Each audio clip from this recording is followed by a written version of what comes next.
નમસ્કાર વિદ્યાર્થી મિત્રો, લાસ્ટ લેક્ચરમાં આપણે ભૌતિક વિજ્ઞાનનું કાર્યક્ષેત્ર અને ઉત્તેજના તથા ભૌતિક વિજ્ઞાન, ટેકનોલોજી અને સમાજનો અભ્યાસ કરી ચૂક્યા છીએ। જ્યારે આજના લેક્ચરમાં આપણે કુદરતમાં પ્રવર્તતા મૂળભૂત બળોનો અભ્યાસ કરવાના છીએ। તો વિદ્યાર્થી મિત્રો, આપણા સિલેબસમાં કરવામાં આવેલા સુધારા મુજબ આ જે ટોપિક જે છે કુદરતમાં પ્રવર્તતા મૂળભૂત બળો તે યથાવત રાખેલો છે, એટલે કે તે તમારે પરીક્ષાની દૃષ્ટિએ તૈયાર કરવાનો છે। અને આ જે ટોપિક છે તે ખૂબ જ મહત્ત્વનો ટોપિક છે, જેમાં આપણે કુદરતમાં પ્રવર્તતા 4 મૂળભૂત બળોનો અભ્યાસ કરવાના છીએ, જે હું તમને બોર્ડ પર તેનો અભ્યાસ કરાવીશ। અને જે આ ચારે ચાર બળો જે છે તે તમને 2 માર્ક્સના પ્રશ્ન સ્વરૂપે પૂછાતા હોય છે, જે હું તમને જે બોર્ડ પર સમજાવીશ તે મુજબ તમારે તમારી ફેરબુકમાં લખવાના રહેશે। અને તે સિવાયનું અન્ય તમારે કઈ વસ્તુ પણ તમારી ફેરબુકમાં લખવાની નથી। જે હું તમને કહું કે તમારે યાદ રાખવા જેવું છે તે તમારે માત્ર તમારી ટેક્સ્ટ બુકમાં અંડરલાઇન કરી લેવું। તો આપણે જોઈએ આમાં તમને શું કહે છે। તો અહીંયા તમને કીધું છે, આપણે સૌ બળ અંગેનો સાહજિક ખ્યાલ ધરાવીએ છીએ। આપણા અનુભવ પ્રમાણે પદાર્થને ધકેલવા, ઊંચકવા, ફેંકવા, તોડવા કે વિરૂપિત કરવા માટે બળની જરૂર પડે છે।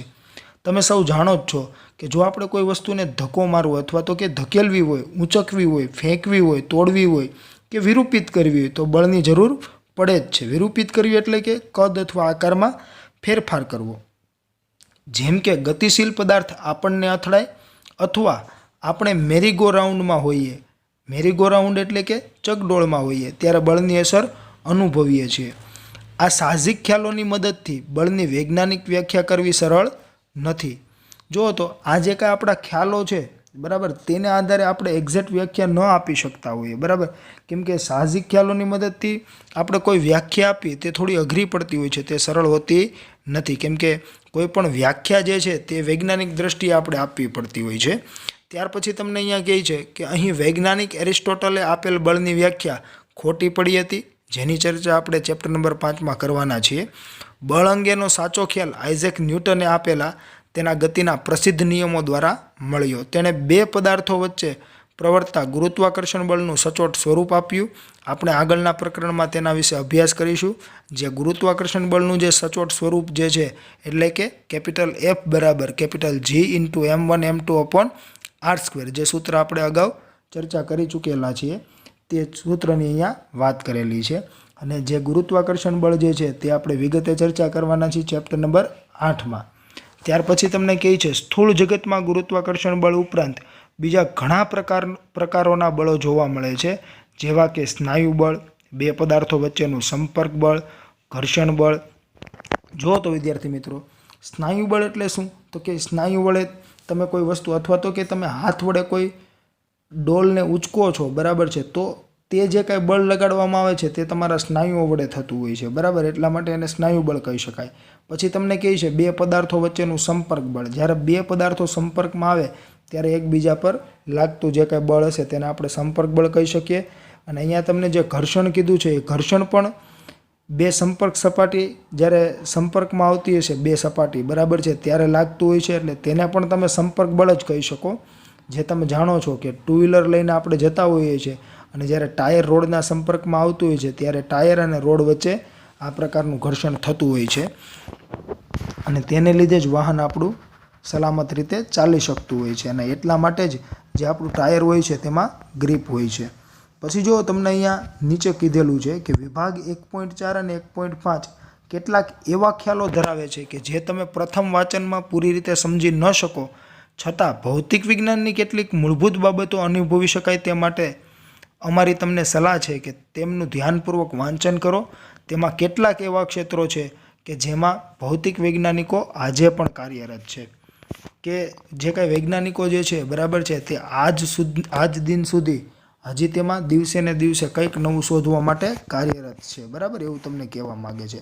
ત્યાર પછી જો તમને કોષ્ટક 1.2 જે આપેલું છે તેમાં તમને જે તે ટેકનોલોજી અને ટેકનોલોજી કયા વૈજ્ઞાનિક સિદ્ધાંતને આધારે મળી આવી છે બરાબર છે તે આપેલું છે, જે તમારે એકવાર વાંચન કરી લેવું, બાકી તમારે યાદ રાખવાની જરૂર નથી।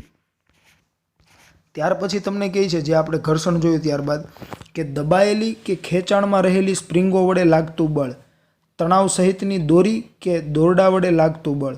જો તો વિદ્યાર્થી મિત્રો, જ્યારે કોઈ સ્પ્રિંગને તમે દબાવો છો ત્યારે તમે અનુભવો છો કે એ સ્પ્રિંગ તમને સામું કંઈક બળ લગાડતું હોય, એટલે કે તમારો હાથ પાછો જાય એટલા માટે તમને ત્યાં કંઈક બળનો અનુભવ થતો હોય છે, જે શું હોય છે તો કે પુનઃસ્થાપક બળ હોય છે. ત્યારબાદ તમને કહે છે તણાવ સહિતની દોરી કે દોરડા વડે લાગતું બળ, તે પણ તમે અનુભવેલું હશે. ત્યાર પછી તમને ત્યાં વાત કરેલી છે ઉત્પ્લાવક બળ.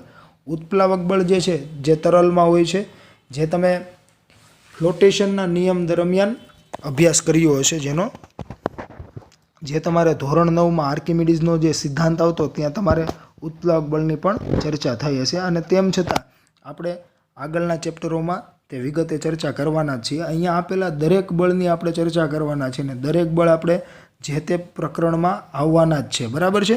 એટલે તમારે અહીંયા કોઈ અત્યારે આ જે તે આપણે બળની ચર્ચા કરી રહ્યા છીએ તે માત્ર ચર્ચા પૂરતું જ છે, તે તમારે યાદ રાખવાની જરૂર છે નહીં. તરલના સંપર્કમાં રહેલ ઘન પદાર્થ પર લાગતું શ્યાનતા બળ, જે પણ આપણે વિગતે ચર્ચા કરવાના છીએ આગળના પ્રકરણોમાં. ત્યારબાદ તમને કહે છે તરલના દબાણને લીધે ઉદ્ભવતું બળ, પ્રવાહીના પૃષ્ઠતાણને લીધે ઉદ્ભવતું બળ અને બીજા ઘણા બધા બળો. વીજભારિત અને ચુંબકત્વ ધરાવતા પદાર્થો વચ્ચે પણ બળો પ્રવર્તે છે. વિદ્યુત બળો, ચુંબકીય બળો, પ્રોટોન અને ન્યુટ્રોન વચ્ચે પ્રવર્તતા ન્યુક્લિયર બળો, આંતરપરમાણ્વિક બળો અને આંતર આણ્વિક બળો વગેરે બળોનો સૂક્ષ્મ પ્રભાવ ક્ષેત્રમાં સમાવેશ થાય છે. એટલે કે આ જે કંઈ બળોની આપણે વાત કરવાના છે, જે કુદરતમાં પ્રવર્તતા જે મૂળભૂત બળો છે તે, તો એ મૂળભૂત બળો જે છે એ બળોને પણ સૂક્ષ્મ અને સ્થૂળ એવા બે પ્રભાવ ક્ષેત્રોમાં વહેંચવામાં આવેલા છે. એટલે જે મેં તમને અગાઉ સમજાવેલું કે સૂક્ષ્મ પ્રભાવ ક્ષેત્ર જે છે એ આણ્વિક, પરમાણ્વિક અને ન્યુક્લિયર ઘટનાઓને સમાવેશ કરતું હોય છે. તો આ જે આણ્વિક, પરમાણ્વિક અથવા તો કે ન્યુક્લિયર બળો જે છે તેને આપણે સૂક્ષ્મ પ્રભાવ ક્ષેત્રમાં સમાવેશ કરી શકીએ, જ્યારે અન્ય બળો જે હશે તેને આપણે કેમાં સમાવેશ કરીશું તો કે તેનો સમાવેશ આપણે સ્થૂળ પ્રભાવ ક્ષેત્રમાં કરતા હોઈએ છીએ. એટલે આપણે જે 4 મૂળભૂત બળોનો જે અભ્યાસ કરવાના છે તે પૈકીના હું તમને નામ આપું તો કે ગુરુત્વાકર્ષણ બળ, વિદ્યુત ચુંબકીય બળ, વીક ન્યુક્લિયર બળ અને પ્રબળ ન્યુક્લિયર બળ. તો આ જે પ્રબળ ન્યુક્લિયર બળ અને વીક ન્યુક્લિયર બળ જે છે તે સૂક્ષ્મ પ્રભાવ ક્ષેત્રમાં આવશે, અને જે ગુરુત્વાકર્ષણ બળ અને વિદ્યુત ચુંબકીય બળ જે છે તે સ્થૂળ પ્રભાવ ક્ષેત્રમાં આવશે. તો ત્યારબાદ તમને કહે છે આપણે અભ્યાસક્રમમાં હવે પછીના પ્રકરણોમાં ઉપરયુક્ત બળો પૈકી કેટલાક બળોથી પરિચિત થઈશું. જે મેં તમને કીધું ને, આપણે આગળ જે કાંઈ ચેપ્ટરો અભ્યાસ કરવાના છે, જે કાંઈ પ્રકરણોનો અભ્યાસ કરવાના છીએ, તેમાં એ તમામ બળોની આપણે ચર્ચા કરવાના જ છીએ અને વિગતે તેને સમજવાના છે. ત્યાર પછી તમને કહે છે 20મી શતાબ્દીની મહાન આંતરસૂઝ એ છે કે જુદા જુદા સંદર્ભોમાંથી મળી આવતા વિવિધ પ્રકારના બળો ખરેખર કુદરતના અલ્પ સંખ્યાના જ મૂળભૂત બળોમાંથી ઉદ્ભવ્યા છે. એટલે જો અહીંયા તમને એવું કહેવામાં આવે છે કે જુદા જુદા સંદર્ભોમાંથી મળી આવતા વિવિધ પ્રકારના બળો, એટલે કે હું તમને તણાવ બળની વાત કરું, સ્પ્રિંગ વડે લાગતા બળની વાત કરીએ કે પછી દોરડાના તણાવ બળની વાત કરીએ, તો આ જે કાંઈ બળો જે છે તે, પછી લંબ બળ, આ જે કાંઈ બળોની મેં તમને ચર્ચા કરી એ બધા જ બળોને તમારે એવું કહેવું હોય તો તમે કહી શકો કે વિદ્યુત ચુંબકીય બળમાંથી જ ઉદ્ભવી આવેલા છે, બરાબર છે. એટલે એવી રીતે તમે એને જોડી શકો, કેમ કે આ થોડા સમજવા જટિલ હોય છે, બરાબર, જે આપણે આગળ ચર્ચા કરવાના છીએ જેની. તો અહીંયા તમને કહે છે ઉદાહરણ તરીકે સ્થિતિસ્થાપક સ્પ્રિંગ જ્યારે ખેંચાયેલી, સંકોચાયેલી હોય છે ત્યારે સ્પ્રિંગના પાસે રહેલા અણુઓ વચ્ચે પરિણામી આકર્ષણ અથવા અપાકર્ષણ બળ ઉદ્ભવે છે, જેને કારણે સ્થિતિસ્થાપક સ્પ્રિંગમાં પુનઃસ્થાપક બળ ઉદ્ભવે છે. જે મેં તમને હમણાં કીધું ને એ મુજબ અહીં લાગતું કુલ આકર્ષી અથવા કુલ અપાકર્ષી બળ અણુઓના વિદ્યુતભારિત સૂક્ષ્મકણો વચ્ચે પ્રવર્તતા અસંતુલિત વિદ્યુત બળો દ્વારા શોધી શકાય છે, જે આપણે વિગતે ચેપ્ટર નંબર 6માં જોવાના છીએ. ત્યાર પછી તમને કહે છે સાધિત બળ, જેવા કે સ્પ્રિંગમાં ઉદ્ભવતું બળ, ઘર્ષણ બળના નિયમો કુદરતના મૂળભૂત બળોના નિયમોથી સ્વતંત્ર નથી. એટલે શું કહે છે, જો જેમ આપણે મૂળભૂત રાશિ પરથી સાધિત રાશિની વાત કરતા હતા એ રીતે જ અહીંયા કહે છે કે જે મૂળભૂત જે 4 બળો છે, બરાબર છે, તે 4 બળો પરથી જો તમે આ બધા બળ સમજાવી શકતા હોય તો આ બધા બળો જે છે તે તમે સાધિત બળો કહી શકો. એટલા માટે તમને અહીંયા એવું કહે છે કે સાધિત બળના નિયમો કુદરતના મૂળભૂત બળોના નિયમોથી સ્વતંત્ર નથી, બરાબર છે, તે આની સાથે જોડાયેલા જ હોય. પરંતુ આ સાધિત બળોનું ઉદ્ભવ સ્થાન વધુ જટિલ છે, જે મેં તમને હમણાં સમજાવ્યું ને કે થોડું જટિલ છે એને સમજવું, બરાબર. એટલે એવું છે. તો હાલમાં કુદરતમાં 4 પ્રકારના મૂળભૂત બળો હોવાનું મનાય છે, અને જેની હવે આપણે ચર્ચા કરીએ. તો વિદ્યાર્થી મિત્રો, કુદરતમાં પ્રવર્તમાન 4 મૂળભૂત બળો પૈકી 2 મૂળભૂત બળો જે છે તેને તમે સૂક્ષ્મ પ્રભાવ ક્ષેત્રમાં લાગુ પાડી શકો અને અન્ય 2 બળો જે છે તેને તમે સ્થૂળ પ્રભાવ ક્ષેત્રમાં લાગુ પાડી શકો. તો સૂક્ષ્મ પ્રભાવ ક્ષેત્રમાં કયા 2 બળો લાગુ પાડી શકાય? તો કે વીક ન્યુક્લિયર બળ અને પ્રબળ ન્યુક્લિયર બળ.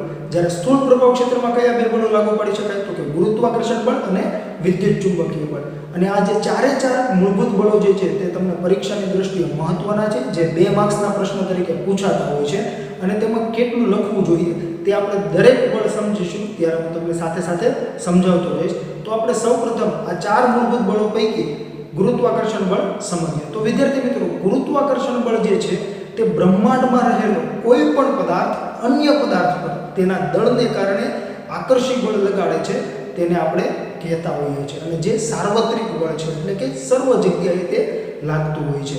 તો અહીંયા મેં લખેલું છે કે પદાર્થોના દળના કારણે ઉદ્ભવતા આકર્ષણ બળને ગુરુત્વાકર્ષણ બળ કહે છે, જે સાર્વત્રિક બળ છે. અને આપણે સૌ જાણીએ છીએ કે ગુરુત્વાકર્ષણ બળની શોધ અથવા તો કે ગુરુત્વાકર્ષણ બળને સૌપ્રથમ વ્યાખ્યાયિત કોણે કરેલું? તો કે સર આઇઝેક ન્યૂટને. અને સર આઇઝેક ન્યૂટને ગુરુત્વાકર્ષણનો નિયમ પણ આપેલો છે.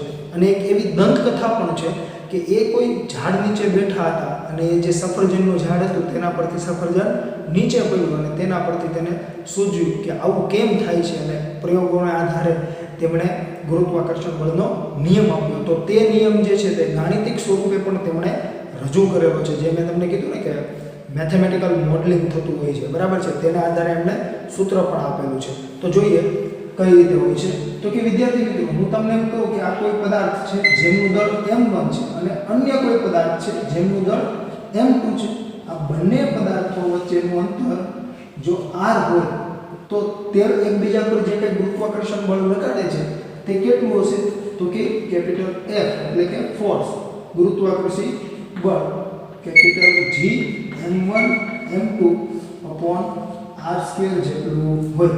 જ્યાં કેપિટલ G છે એ ગુરુત્વાકર્ષી સાર્વત્રિક અચળાંક છે. જે આપણે પ્રકરણ 2 નો જ્યારે અભ્યાસ કરી રહ્યા હતા ત્યારે આપણે તેના પરિમાણ શોધતા હતા ત્યારે આપણે આ સૂત્રનો ઉપયોગ કરેલો હતો, તમને જો યાદ હોય તો. તો વિદ્યાર્થી મિત્રો, આ જો તો અચળાંક છે એટલે બળમાં જે કંઈ ફેરફાર થવાનો છે માત્ર ને માત્ર બંને પદાર્થોના દળ અને તેમની વચ્ચેના અંતરને લીધે જ થવાનો છે. તો જો તો અહીંયા આપણે કરીએ છીએ શું? તો અથવા તો કે તમારે આને કેવું હોય કે અચળાંક કાઢી નાખો તો તમે પ્રોપોર્શનલ મૂકી શકશો કે F proportionals to m1 m2 છેદમાં r².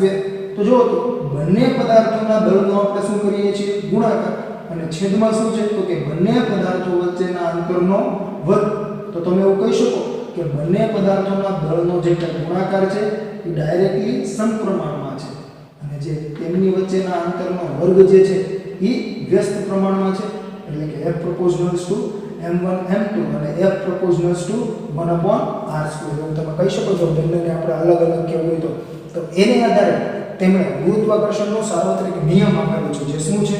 તો કે વિશ્વમાં કોઈ પણ 2 કણો વચ્ચે લાગતું ગુરુત્વાકર્ષણ બળ તે 2 કણોના દ્રવ્યમાનના ગુણાકારના સમપ્રમાણમાં, દ્રવ્યમાન એટલે કે દળ, બરાબર છે, દ્રવ્યમાનના ગુણાકારના સમપ્રમાણમાં અને તેમની વચ્ચેના અંતરના વર્ગના વ્યસ્ત પ્રમાણમાં હોય છે. જે મેં તમને સમજાવ્યું એ મુજબ.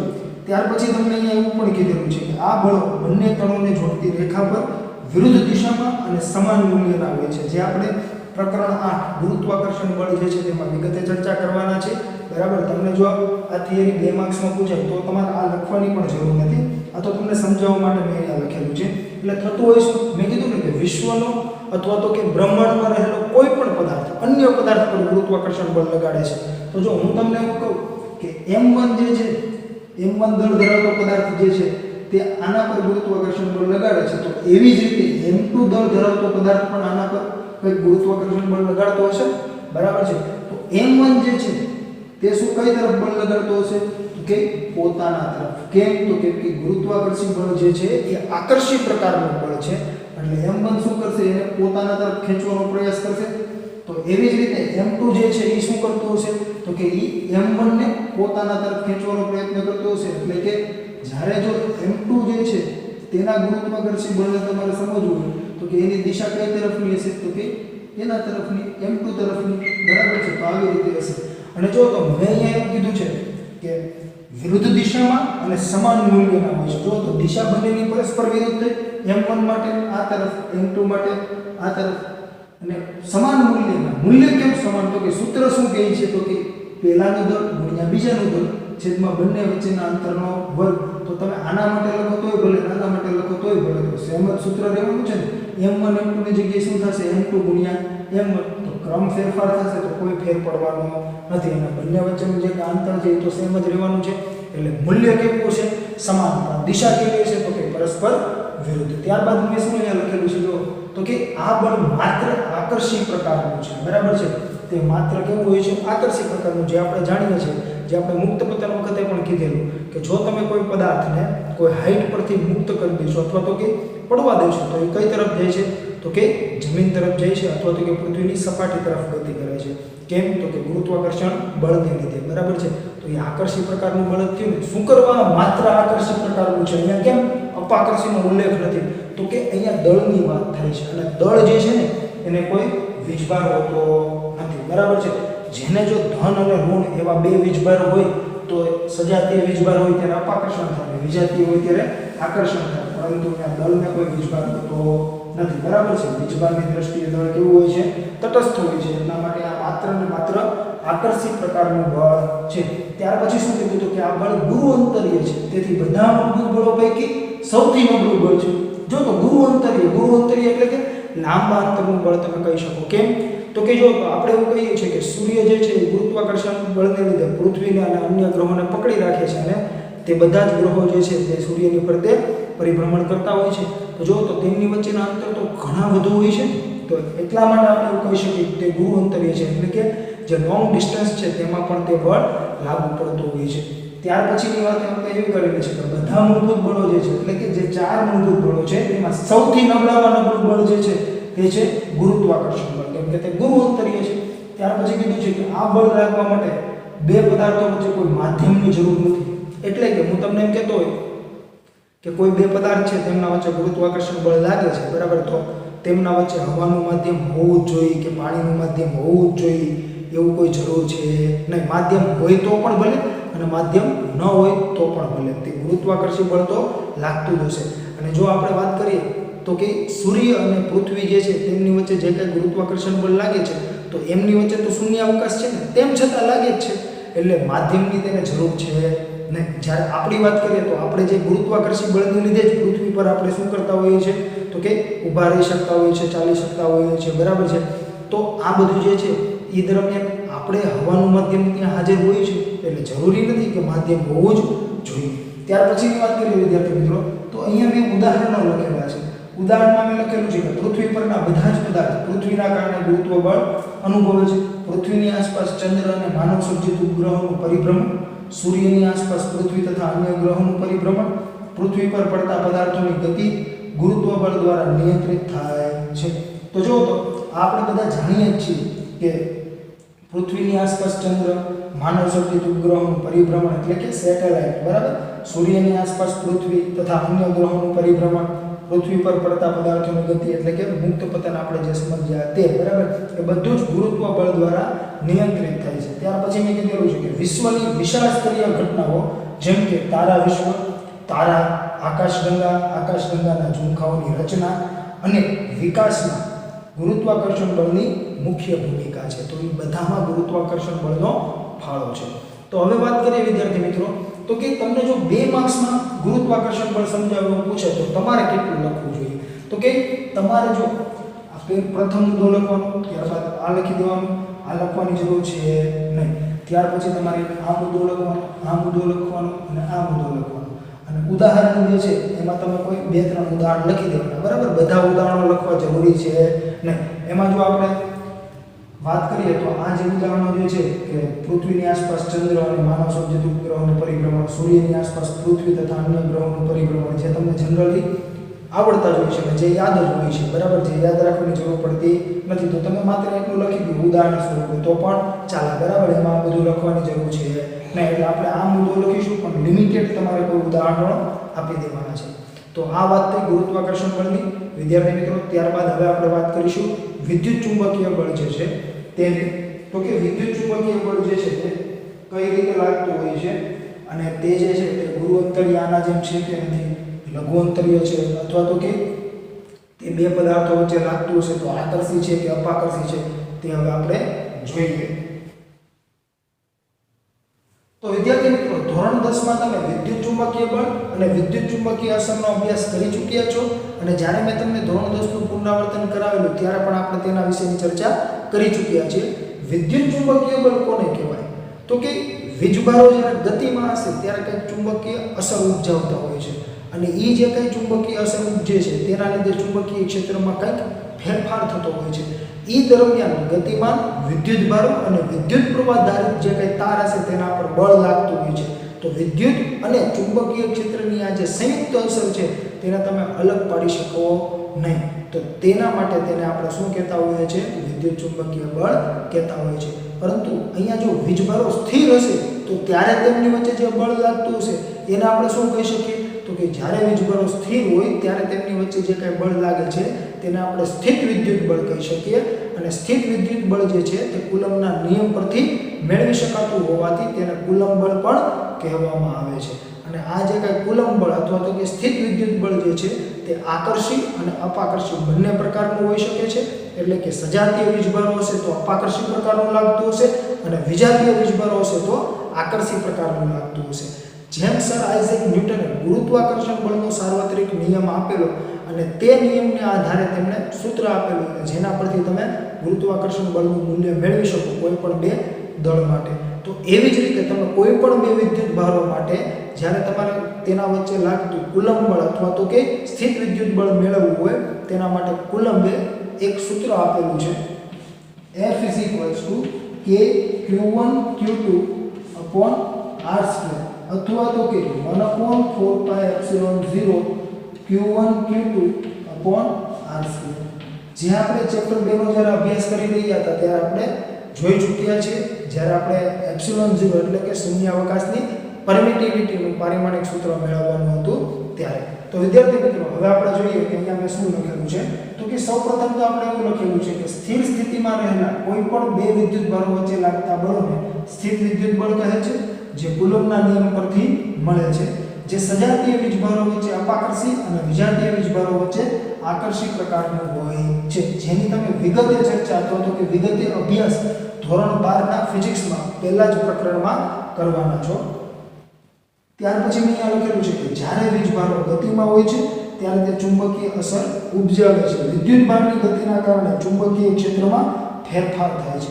તો જો તો વિદ્યાર્થી મિત્રો, આને રિલેટેડ આપણે એક ઉદાહરણનો અભ્યાસ કરી ચૂક્યા છે. મેં તમને કીધેલું કે જ્યારે કોઈ પરિપથ હશે તે પરિપથમાં જો તમે ચુંબકીય સોયને જોડી દેશો અને જ્યારે તમે વિદ્યુત પ્રવાહ પસાર કરશો ને ત્યારે તમે જોઈ શકશો કે ચુંબકીય સોય જે છે એ કોણાવર્તન અનુભવે છે. જ્યારે તમે વિદ્યુત પ્રવાહની દિશા ઉલટાવશો ત્યારે વિરુદ્ધ દિશામાં કોણાવર્તન કરે છે. એનો મતલબ શું થઈ ગયો? તો કે વિદ્યુત પ્રવાહ જ્યારે પસાર થાય છે ત્યારે કંઈક ચુંબકીય અસર ઉપજે છે, બરાબર છે. અને જેના લીધે ચુંબકીય ક્ષેત્રમાં શું થાય છે? તો કે ફેરફાર થતો હોય છે. આ ઉત્પન્ન થતા ચુંબકીય ક્ષેત્રમાં ગતિ કરતા વિદ્યુતભાર પર બળ લાગે છે. વિદ્યુત અને ચુંબકીય ક્ષેત્રની આ સંયુક્ત અસર અલગ ન પાડી શકાય તેવી હોવાથી આ બળને વિદ્યુત ચુંબકીય બળ તરીકે ઓળખવામાં આવે છે. ત્યાર પછીની વાત કરીએ વિદ્યાર્થી મિત્રો, તો મેં તમને કીધેલું કે ગુરુત્વાકર્ષણ બળ જે છે એ ગુરુ અંતરીય બળ છે. એટલે કે લોંગ ડિસ્ટન્સ માટે પણ તમે ગુરુત્વાકર્ષણ બળ લાગે છે તેવું કહી શકો, બરાબર છે. તો એવી જ રીતે વિદ્યુત ચુંબકીય બળ પણ ગુરુ અંતરીય છે. હવે જો તો ગુરુત્વાકર્ષણ બળ જે છે એ ગુરુ અંતરીય તો હતું પરંતુ તે સૌથી નિર્બળ હતું. જ્યારે વિદ્યુત ચુંબકીય બળ જે છે તે ગુરુ અંતરીય છે અને સાથે સાથે પ્રબળ પણ છે. કોના કરતાં પ્રબળ હશે? તો કે ગુરુત્વાકર્ષણ બળ અને વીક ન્યુક્લિયર બળ કરતાં પ્રબળ હશે. એટલે મેં આ લખેલું છે કે જે ગુરુત્વાકર્ષણ બળ કરતાં ઘણું પ્રબળ હોય છે, જે આકર્ષી અને અપાકર્ષી પ્રકારનું હોય છે. જે સજાતીય વીજભારો હશે તો અપાકર્ષી હશે અને વિજાતીય વીજભારો હશે તો આકર્ષી પ્રકારનું હોય છે. ત્યાર પછી મેં અહીંયા લખેલું છે કે આ બળ લાગવા માટે તેમની વચ્ચે કોઈ માધ્યમની જરૂર હોતી નથી. જેમ ગુરુત્વાકર્ષણ બળ લાગવા માટે કોઈ માધ્યમની જરૂર હોતી નથી, તેવી જ રીતે વિદ્યુત ચુંબકીય બળ લાગવા માટે પણ જે કંઈ બે વિદ્યુતભારો છે તેમની વચ્ચે માધ્યમની જરૂર છે નહીં. એટલે કે માધ્યમ હોવું જ જોઈએ તેવું કમ્પલસરી નથી. માધ્યમ હોય તો પણ ચાલે, માધ્યમ ન હોય તો પણ તે વિદ્યુત ચુંબકીય બળ લાગતું હશે.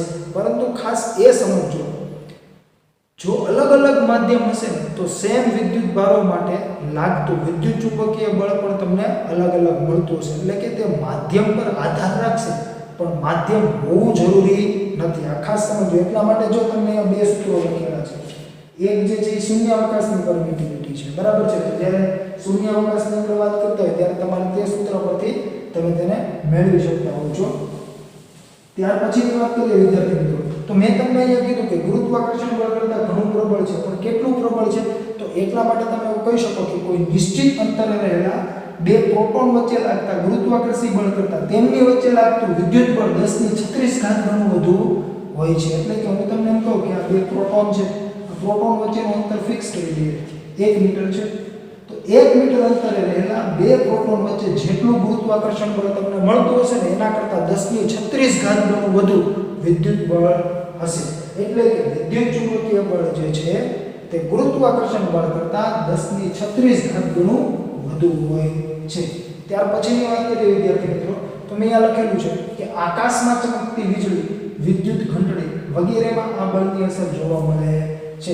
એટલે કે વીજળી જે આકાશમાં થાય છે એ કઈ રીતે થતી હોય છે? તો કે આકાશમાં જે કાંઈ કણો હશે, બરાબર છે, અથવા જે કાંઈ દ્રવ્ય જે છે, બરાબર છે, તે વિદ્યુતની દ્રષ્ટિએ તટસ્થ હોય છે. પરંતુ જો તે પોતે આયનીકૃત થઈ જાય, બરાબર, પોતાની રીતે કોઈ પણ રાસાયણિક પ્રક્રિયાને લીધે, બરાબર છે, તો એ આયનીકૃત થાય છે, એટલે કે કાંઈક આવો વીજભાર મળી ગયો, બરાબર, તો તેના લીધે આ બળ લાગતું હશે, અને જેના લીધે શું થતું હશે? તો કે તમને ત્યાં ચમક જોવા મળે છે આકાશમાં, બરાબર છે. એટલે જેને આપણે શું કહેતા હોઈએ છીએ? વીજળી કહેતા હોઈએ છીએ. ત્યાર પછીની વાત કરેલી છે આપણે વિદ્યુત ઘંટડી, જે તમે ધોરણ 10માં અભ્યાસ કરી ચૂક્યા છો. ત્યાર પછી મેં અહીંયા લખેલું છે કે તણાવ બળ, ઘર્ષણ બળ, લંબ બળ અને સ્પ્રિંગમાં ઉદ્ભવતા બળો જેવા સ્થૂળ બળોના પાયામાં વિદ્યુત ચુંબકીય બળ રહેલું છે. તો વિદ્યાર્થી મિત્રો, તણાવ બળ જે છે, બરાબર છે, એ ક્યારે લાગતું હોય છે? તો કે કોઈ દોરી છે તેને તમે અહીંયા કોઈ ફિક્સ છત સાથે બાંધી દીધેલી છે, આ દોરી છે, બરાબર છે. જ્યારે એમનું હશે ત્યારે નહીં લાગતું, પરંતુ આ દોરી સાથે જો તમે કોઈ પદાર્થ જોડી દેશો, 1 kg નો આપણે પદાર્થ જોડીએ છીએ, બરાબર, તો તે લટકેલો હોય છે. એનો મતલબ શું થઈ ગયો? તો કે આ પદાર્થ જે છે તેના પર પૃથ્વીને લીધે કંઈ ગુરુત્વાકર્ષણ બળ નીચે તરફ લાગે છે, અથવા તો કે તમારે એવું કેવું હોય કે પદાર્થને પોતાનું વજન બળ હોય છે તો પણ ચાલે ને. તો આના વજનને લીધે જો દોરી નથી તૂટતી, એનો મતલબ શું થઈ ગયો? દોરી કંઈક વિરુદ્ધ દિશામાં કંઈક બળ લગાડતી છે ઉપર તરફ, કેમ કે આનું વજન બળ તો આમ નીચે તરફ હશે, બરાબર છે. તો એ જે કાંઈ બળ છે એને આપણે શું કહેતા હોઈએ છીએ? તણાવ બળ કહેતા હોઈએ છીએ, બરાબર છે. ત્યાર પછીની વાત છે ઘર્ષણ બળ. જો બે સંપર્ક સપાટી હશે, બરાબર છે, બે સંપર્ક સપાટી વચ્ચે જે કાંઈ તમને બળ જોવા મળતું હોય છે તેને આપણે ઘર્ષણ બળ કહેતા હોઈએ છીએ. અને સપાટી જેટલી ખરબચડી, બરાબર છે, તેટલું ઘર્ષણ વધુ, સપાટી જેટલી લીસી તેટલું ઘર્ષણ ઓછું. એટલા માટે જ આપણે જો બાઇક લઈને ખરબચડી સપાટી પર જતા હોય, બરાબર છે, તો બાઇક સ્લીપ થતું નથી, પરંતુ એકદમ લીસી સપાટી હોય ને સહેજ પાણી હોય એના ઉપર તો આપણું બાઇક તરત સ્લીપ થઈ જાય છે, સહેજ પણ વધુ સ્પીડ હશે તો, બરાબર છે. ત્યાર પછી લંબ બળ, એટલે કે કોઈ પણ પદાર્થ જે છે તે વજન બળ લગાડતું હોય છે અને તેનો વિરોધ કરતું જે કાંઈ બળ છે તેને આપણે લંબ બળ કહેતા હોઈએ છીએ. જે આ બધા જ બળો આપણે વિગતે ચર્ચા કરવાના જ છીએ જે તે ચેપ્ટરમાં, એટલે અત્યારે તમારે કોઈ મૂંઝાવાની જરૂર નથી ને એને યાદ રાખવાની પણ જરૂર છે નહીં. અને સ્પ્રિંગમાં ઉદ્ભવતા બળો જેવા સ્થૂળ બળોના પાયામાં વિદ્યુત ચુંબકીય બળ રહેલું છે. તો વિદ્યાર્થી મિત્રો, આ વાત થઈ વિદ્યુત ચુંબકીય બળની. સાથે સાથે તમને ત્યાં એવું પણ કીધેલું છે કે ગુરુત્વાકર્ષી બળ જે છે, બરાબર છે, તેના કરતાં વિદ્યુત ચુંબકીય બળ ઘણું પ્રબળ છે. એટલા માટે જ આણ્વિક સ્તરે અથવા તો કે પરમાણ્વિક સ્તરે તમે જોશો, બરાબર છે, તો તમને માત્ર ને માત્ર વિદ્યુત બળ જ જોવા મળતું હોય છે. એટલે કે હું તમને એમ કહું કે ઇલેક્ટ્રોન અને પ્રોટોન છે એને તમે નજીક લાવો, બરાબર છે, તો શું થાય છે? તો કે આકર્ષણ થાય છે. પ્રોટોનને નજીક લાવો તો અપાકર્ષણ થાય છે. તો મેં તો તમને એવું કીધું હતું ને કે કોઈ પણ બે કણો વચ્ચે ગુરુત્વાકર્ષણ બળ લાગતું હોય, ગુરુત્વાકર્ષણ બળ આકર્ષી પ્રકારનું છે. તો જો તો પ્રોટોન નજીક આવે છે, બરાબર, તો કે પ્રોટોન બે અહીંયા તમે મૂકેલા છે, બરાબર, તો ગુરુત્વાકર્ષણ બળ તો કેવું છે? આકર્ષિત. તો આકર્ષણ થવું જોઈએ તો નથી થતું, અપાકર્ષણ અનુભવાય છે, એ તમે જોઈ શકો છો. તો એવું શું કરવા થાય છે? તો કે ગુરુત્વાકર્ષણ બળ નિર્બળ છે, એટલે એની અસર તમને જોવા મળે ને એની અસર નાબૂદ કરી દેશે. કોણ? તો કે વિદ્યુત ચુંબકીય બળ, બરાબર છે, એટલા માટે. ત્યાર પછીની આપણે અન્ય એક ઉદાહરણ આપવું તો તમે એવું પણ આપી શકો કે કોઈ પણ પદાર્થ હશે, બરાબર છે, અથવા તો કે હું તમને એવું કહું કે આ ડસ્ટર જે છે, બરાબર, તો આ ડસ્ટર જે છે તે વિદ્યુતની દ્રષ્ટિએ તટસ્થ જ હોય, હંમેશા તટસ્થ જ હશે, બરાબર છે. પછી આ ચોક જે છે એ પણ તટસ્થ છે વિદ્યુતની દ્રષ્ટિએ, બરાબર. એટલા માટે તમે બે બાજુમાં લાવશો, બરાબર છે, તો આકર્ષણ કે અપાકર્ષણ થતું નથી, બરાબર. આપણી ખુદની વાત કરીએ તો કે આપણે પણ વિદ્યુતની દ્રષ્ટિએ કેવા છે, તટસ્થ છીએ, બરાબર છે. તો આપણને જ્યારે કોઈ ખુરશીમાં બેસાડે અને પાછળથી કોઈ કોટન અથવા રૂમાલ અથવા કોઈ નેપકિન વડે મારશે અને પછી જો એ આપણે ટચ કરશે તો ઘણીવાર તમને વિદ્યુતનો અનુભવ થતો હોય છે. એનું કારણ શું હોય છે? તો કે એ જ્યારે તમને મારે છે એ દરમિયાન ચાર્જ જે છે અથવા તો કે વીજભારો જે છે એ ટ્રાન્સફર થાય છે અને એના લીધે તમે આયનીકૃત થાઓ છો, એટલા માટે તમને એવો અનુભવ થતો હોય છે. બાકી વિશ્વમાં રહેલ કોઈ પણ પદાર્થ હશે તે દ્રવ્યોનો બનેલો હશે, બરાબર છે, અને તેના બંધારણમાં ઇલેક્ટ્રોન, પ્રોટોન જેવા મૂળભૂત કણો પણ હોય છે, બરાબર. પરંતુ કોઈ પણ જે પદાર્થ જે છે તે વિદ્યુતની દ્રષ્ટિએ હંમેશા તટસ્થ હોય છે. ત્યાર પછી મેં તમને એવી પણ વાત કરેલી છે કે જે મેં તમને અહીંયા કીધું કે ગુરુત્વાકર્ષણ બળ કરતાં વિદ્યુતચુંબકીય બળ ઘણું પ્રબળ છે, તેને આધારિત વાત કરેલી છે. એટલે કે હું તમને જો એવું કહું કે મારા હાથમાં હું આ ચોકનું બોક્સ રાખું છું, તો ચોકનું બોક્સ જે છે એ આવી રીતે સમતોલિત થઈ ગયું, એટલે કે હું એને આવી રીતે રાખી શકું છું. જો ખૂબ વધુ વજન હું અહીંયા મૂકી અથવા કોઈ વધુ દળ ધરાવતી વસ્તુ અહીંયા મૂકી દઉં, એટલે કે 50 kgની કોઈ વસ્તુ જો મારા હાથમાં મૂકી દઉં અથવા કોઈ ગેસની બોટલ જે છે તેને તમે મારા હાથ પર મૂકી દો, તો હું એનું વજન જે કાંઈ હશે, બરાબર, વજન બળ અથવા તો કે ગુરુત્વાકર્ષણ બળ એ હું સહન કરી શકીશ નહીં અને મારા હાથ લઈ લેવું પડશે, બરાબર છે. તો જ્યારે આવી નાની વસ્તુ જે છે તેને તમે આવી રીતે સમતોલી શકો છો. શું કરવા? તો કે વિદ્યુત ચુંબકીય બળ જે છે ને એ પ્રબળ છે ગુરુત્વાકર્ષણ બળ કરતાં, એટલા માટે. જો એ પ્રબળ ન હોત તો આ જે બોક્સ છે ને એ તમારા હાથને તોડી નીચે જતું રહે. કેમ કે અહીંયા જો તમે આ જે બે સપાટી સંપર્કમાં આવી તો આ જે કંઈ વજન બળ જ્યાં લાગતું હશે, એટલે કે પૃથ્વી જે કંઈ ગુરુત્વાકર્ષણ બળ લગાડે છે એ આવી રીતે છે નીચે તરફ શિરોલંબ અધો દિશામાં, અને તમારી હથેળી વડે જે કંઈ બળ લાગે છે તે કઈ તરફ છે? શિરોલંબ ઉધ્વ દિશામાં, એટલે કે આને લંબ, એટલે એને શું કહેવામાં આવે છે? લંબબળ. તો એ લંબબળ કેના લીધે લાગે છે? તો કે આ બંને સંપર્ક સપાટીના જે કાંઈ વિદ્યુત ભારો છે તેમના લીધે લાગતું હોય છે, બરાબર છે. એટલા માટે તે ખાસ સમજો. તો એવું તમને ત્યાં કીધેલું છે અને તે સમજવા પૂરતું છે, તેને યાદ રાખવાની જરૂર છે નહીં. તો વિદ્યાર્થી મિત્રો, વિદ્યુત ચુંબકીય બળ જો તમને પૂછે પરીક્ષામાં તો તમારે 2 માર્ક્સ માટે કેટલું લખવું પડે? તો કે પ્રથમ મુદ્દો, બીજો મુદ્દો, ત્રીજો મુદ્દો, આ ચોથો મુદ્દો પણ લખવો પડે, આ પણ લખવું પડશે અને આ પણ લખવું પડે. અને એક તમારા ઉદાહરણ આપી દેવાનું, બાકી આ લખવાની જરૂર છે નહીં. તો આ વાત થઈ વિદ્યુત ચુંબકીય બળની. ત્યાર પછી હવે આપણે જોઈએ સ્ટ્રોંગ ન્યુક્લિયર બળ. તો વિદ્યાર્થી મિત્રો, સ્ટ્રોંગ ન્યુક્લિયર બળ જે છે તેને પ્રબળ ન્યુક્લિયર બળ પણ કહેવામાં આવે છે અને આ બળનો તમે અગાઉના ધોરણોમાં ક્યાંય અભ્યાસ કર્યો હશે નહીં, એટલે કે આ બળ તમારા માટે એકદમ નવું છે. તો ચાલો સૌપ્રથમ આપણે સમજીએ કે સ્ટ્રોંગ ન્યુક્લિયર બળ કોને કહેવામાં આવે છે, જે ખૂબ સરળ છે સમજવું. તો વિદ્યાર્થી મિત્રો, કોઈ પણ જે પરમાણુ હશે તેને પોતાનું કેન્દ્ર હોય છે, જે કેન્દ્રને આપણે ન્યુક્લિયસ પણ કહેતા હોઈએ છીએ.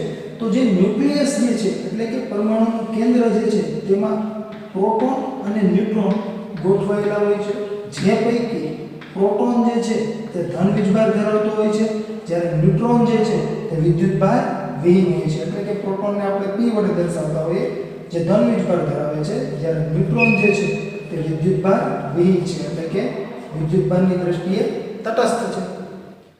તો હવે જો ન્યુક્લિયસમાં પ્રોટોન અને ન્યુટ્રોન હોય તો હમણાં જે આપણે વિદ્યુત બળ સમજ્યા તે મુજબ સજાતીય વીજભારો વચ્ચે અપાકર્ષી પ્રકારનું વિદ્યુત બળ લાગતું હોય છે અને વિજાતીય વીજભારો વચ્ચે આકર્ષી પ્રકારનું વિદ્યુત બળ લાગતું હશે.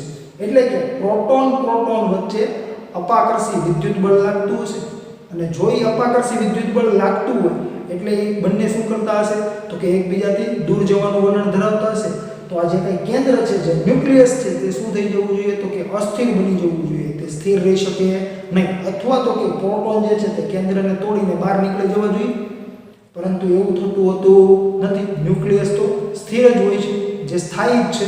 તો એનો મતલબ એવો થયો ને કે આ જે કંઈ અપાકર્ષી પ્રકારનું જે કંઈ વિદ્યુત બળ લાગે છે તેના કરતાં વધુ મૂલ્યનું અથવા તો કે તેના કરતાં વધુ પ્રબળ કંઈક એવું બળ લાગતું હશે કે જે શું કરતું હશે? તો કે આ જે પ્રોટોન જે છે એ પ્રોટોન અને ન્યુટ્રોનને ન્યુક્લિયસમાં એમનું જકડી રાખતા હશે, એટલે કે જે જગ્યાએ છે એ જગ્યાને પકડીને રાખતા હશે. એવું કંઈક આકર્ષી પ્રકારનું બળ લાગતું છે અને જે વિદ્યુત બળ કરતાં કેવું હોવું જોઈએ, વધુ પ્રબળ હોવું જોઈએ. અને જે ગુરુત્વાકર્ષી બળ હોય જ ન શકે, કેમ કે ગુરુત્વાકર્ષી બળ જે છે તે તો વિદ્યુત બળ કરતાં કેવું છે તો કે ખૂબ જ નિર્બળ છે.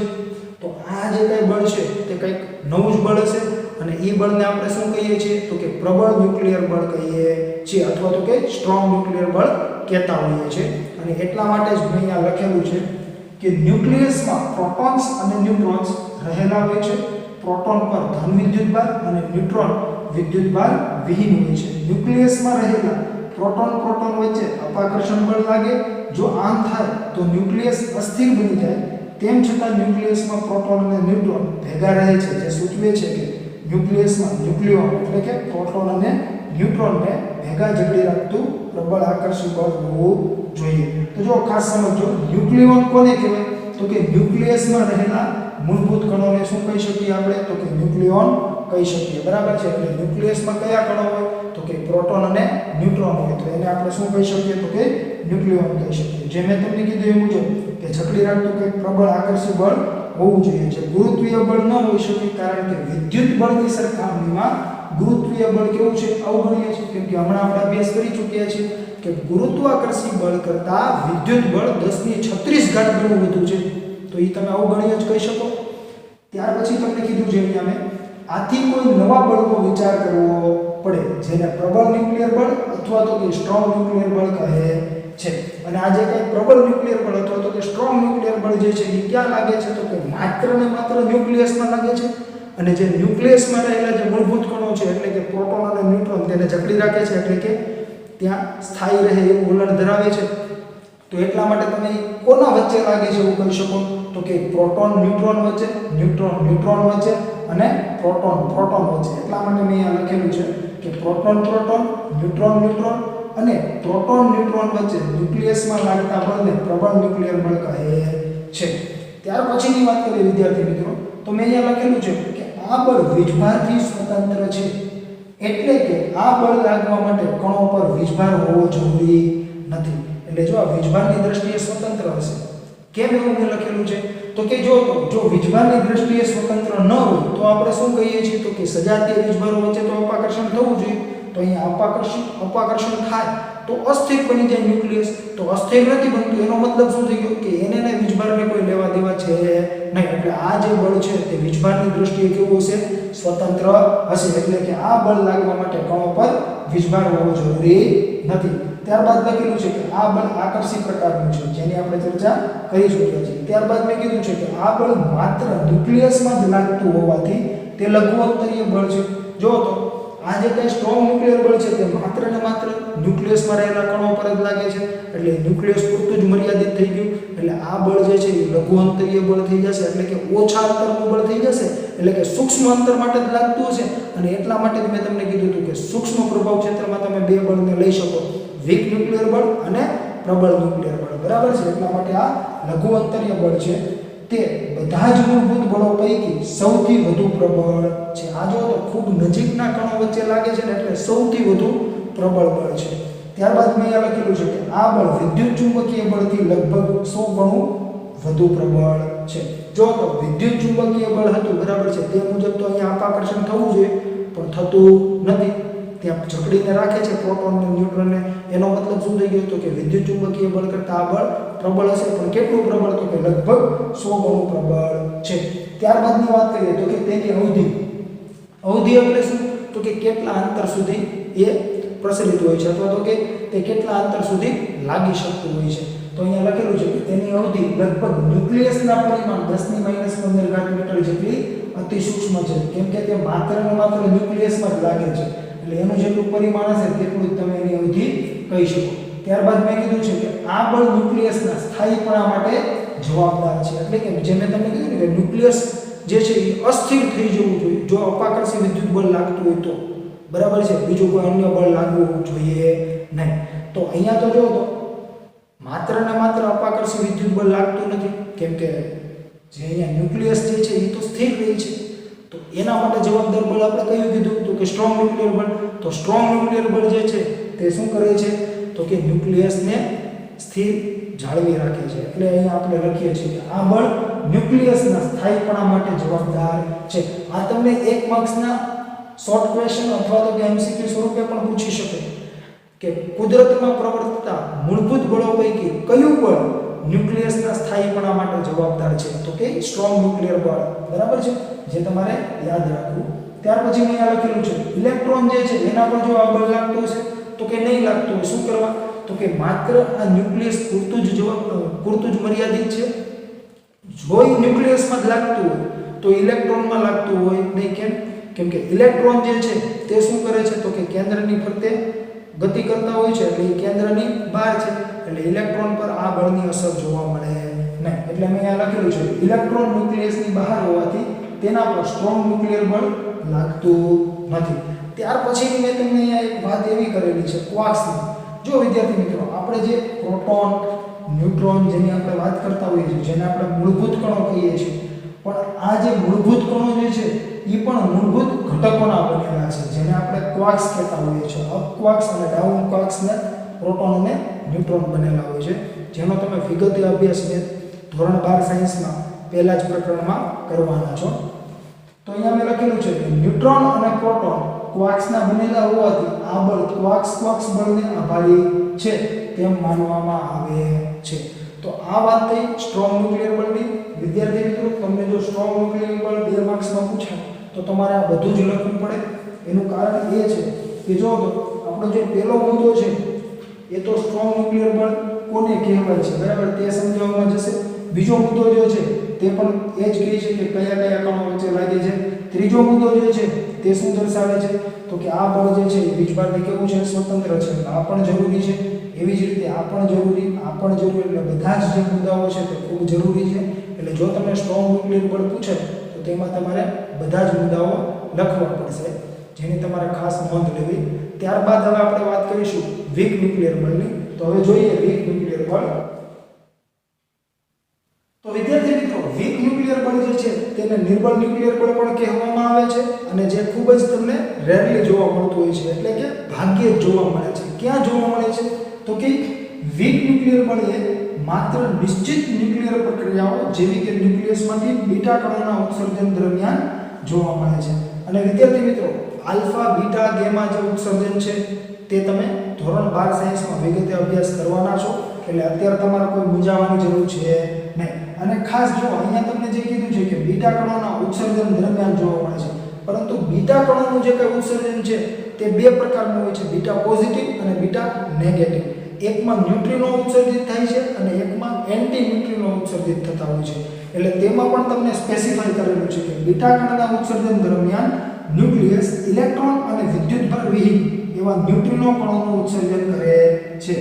ત્યાર પછી તમને કીધું છે કે વીક ન્યુક્લિયર બળ એ ગુરુત્વાકર્ષી બળ કરતાં પ્રબળ પરંતુ સ્ટ્રોંગ ન્યુક્લિયર બળ અને વિદ્યુત ચુંબકીય બળ કરતાં નબળું હોય છે. તો આને આધારે તમે શું કહી શકો? તો કે સૌથી નિર્બળ બળ કયું? તો કે ગુરુત્વાકર્ષી બળ. તેના પછી આવશે વીક ન્યુક્લિયર બળ. તેના પછી કયું આવશે? તો કે વિદ્યુત ચુંબકીય બળ. અને સૌથી વધુ પ્રબળ હોય એવું કયું છે?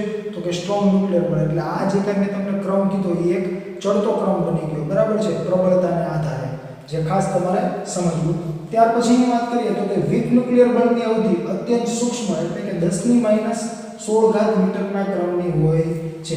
તો આ વાત થઈ ગઈ વીક ન્યુક્લિયર બળની. એમાં તમારે માત્ર ને માત્ર આ 4 મુદ્દા જ લખવાના છે, બરાબર છે.